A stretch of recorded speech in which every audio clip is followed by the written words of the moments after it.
সূরা আত-তুর। রহমান রহিম আল্লাহ তাআলার নামে। শপথ তুর পাহাড়ের, শপথ পাহাড়ি উপত্যকা অবতীর্ণ লিখিত গ্রন্থের, যা রক্ষিত আছে উন্মুক্ত পত্রে। শপথ বায়তুল মামুরের, শপথ সমুন্নত ছাদ আকাশের। আরো শপথ উদ্বেলিত সমুদ্রের। তোমার মালিকের আযাব অবশ্যই সংঘটিত হবে, তা প্রতিরোধ করার কেউই থাকবে না। যেদিন আসমান ভীষণভাবে আন্দোলিত হতে থাকবে, পাহাড় সমূহ দ্রুত গতিতে চলতে থাকবে, সেদিন দুর্ভোগ হবে একে মিথ্যা প্রতিপন্নকারীদের, যারা ক্রীড়াচ্ছলে অর্থহীন খেলাধুলা করছিল। যেদিন তাদের ধাক্কা মারতে মারতে জাহান্নামের আগুনের দিকে নিয়ে যাওয়া হবে, তাদের বলা হবে, এ হচ্ছে সেই দোজখের আগুন যাকে তোমরা অস্বীকার করতে।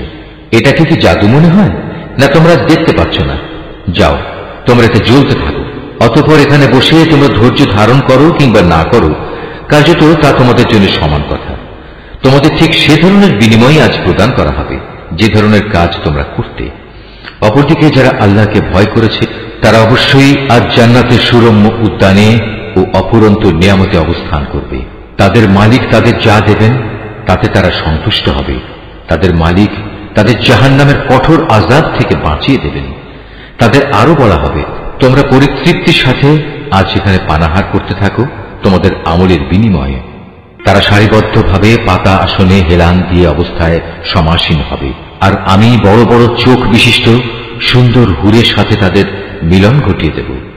যেসব মানুষ নিজেরা আল্লাহর উপর ঈমান এনেছে এবং তাদের সন্তানরাও এ ঈমানের ব্যাপারে তাদের অনুবর্তন করেছে, আমি সেদিন জান্নাতে তাদের সন্তান সন্ততিদের তাদের নিজ নিজ পিতামাতার সাথে মিলিয়ে দেব। আর এজন্য আমি তাদের পিতামাতার পাওনার কিছুই হ্রাস করব না। বস্তুত প্রত্যেক ব্যক্তি নিজ নিজ কুফরি কর্মফলের হাতে বন্দী হয়ে আছে। জান্নাতে আমি তাদের এমন সব ধরনের ফলমূল ও গোশত দিয়ে আহার্য পরিবেশন করব যা তারা পেতে চাইবে। সেখানে তারা একে অপরের কাছ থেকে পেয়ালা ভরে ভরে পানীয় নিতে থাকবে। সেখানে কোনো অর্থহীন কথা ও কাজকর্ম থাকবে না এবং কোন রকম অপরাধও থাকবে না। তাদের চারপাশে তাদের সেবার জন্য নিয়োজিত থাকবে কিশোর দল, যারা এক একজন হবে যেন লুকিয়ে রাখা মণিমুক্তা। তারা একজন আরেকজনের দিকে চেয়ে তাদের দুনিয়ার জীবনে কথাবার্তা জিজ্ঞেস করতে থাকবে। তারা তখন বলবে, হ্যাঁ, আমরা তো আগে আমাদের পরিবারের মাঝে সব সময় পরিণামের ভয়ে জীবন কাটাতাম, আর এ কারণেই আজ আল্লাহ তাআলা আমাদের উপর এসব নিয়ামত দিয়ে অনুগ্রহ করেছেন। সর্বোপরি তিনি আমাদের জাহান্নামের গরম আগুনের শাস্তি থেকেও রক্ষা করেছেন। আমরা আগেও আল্লাহ তাআলাকে ডাকতাম, আমরা জানতাম তিনি অনুগ্রহশীল ও দয়ালু। অতএব হে নবী, মানুষদের তুমি এ দিনের কথা স্মরণ করাতে থাকো। আল্লাহ তাআলার অনুগ্রহে তুমি কোনো গণক নও, আবার তুমি কোনো পাগলও নও। তুমি হচ্ছে তার বাণী বহনকারী একজন রসুল মাত্র। তারা কি বলতে চায় এ ব্যক্তি একজন কবি এবং সে কোনো দৈব দুর্ঘটনায় পতিত হোক, আমরা সে অপেক্ষাই করছি? তুমি তাদের বলো, হ্যাঁ, তোমরাও অপেক্ষা করো, আমিও তোমাদের সাথে অপেক্ষা করব। ওদের জ্ঞান বুদ্ধি কি ওদের এসব বলতে বলে, না আসলে ওরা একটি সীমালঙ্ঘনকারী সম্প্রদায়? অথবা এরা কি বলতে চায় সে রসুল নিজেই কোরআনের এ কথাগুলো রচনা করে নিয়েছে? সত্য কথা হচ্ছে এরা ঈমান আনে না। তারা নিজেদের কথায় যদি সত্যবাদী হয়, তবে তারাও এই কোরআনের মতো কিছু একটা রচনা করে নিয়ে আসুক না। তারা কি কোনো স্রষ্টা ছাড়া এমনি এমনি সৃষ্টি হয়ে গেছে?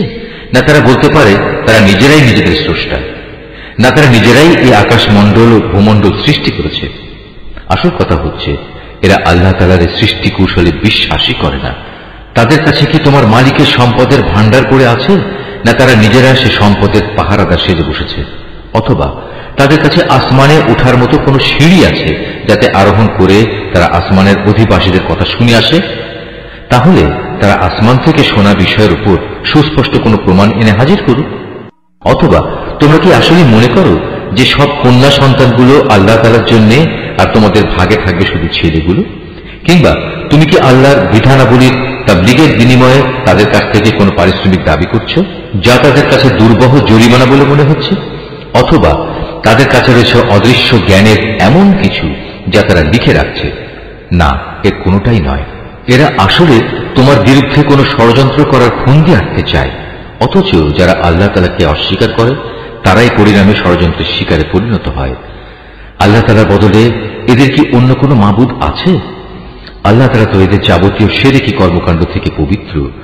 যদি কখনো এরা দেখতে পায় আসমান থেকে মেঘের একটি টুকরো ভেঙে পড়ছে, তাহলে তাকে এরা আল্লাহর কোন নিদর্শন মনে না করে বলবে, এ তো হচ্ছে পুঞ্জীভূত এক খণ্ড মেঘ মাত্র। হে নবী, তুমি এদের ছেড়ে দাও এমন সময় পর্যন্ত যখন তারা সে দিনটি স্বচক্ষে দেখে নেবে, যেদিন তারা হুঁশ জ্ঞান শূন্য হয়ে পড়বে। সেই সর্বনাশা দিনে তাদের কোনো ষড়যন্ত্র ও ফন্দি কোনো কাজে লাগবে না, এবং সেদিন তাদের কোন রকম সাহায্যও করা হবে না। যারা জুলুম করেছে তাদের জন্য এছাড়াও পার্থিব জীবনে এক ধরনের আযাব রয়েছে, কিন্তু তাদের অধিকাংশই জানে না। হে নবী, তুমি এদের ব্যাপারে ব্যস্ত হও না, তোমার মালিকের সিদ্ধান্ত আসা পর্যন্ত ধৈর্য ধারণ করো। তুমি তো হামেশা আমার চোখের সামনেই আছো। তুমি যখন শয্যা ত্যাগ করে ওঠো, তখন তুমি প্রশংসার সাথে তোমার মালিকের মাহাত্ম্য ঘোষণা করো।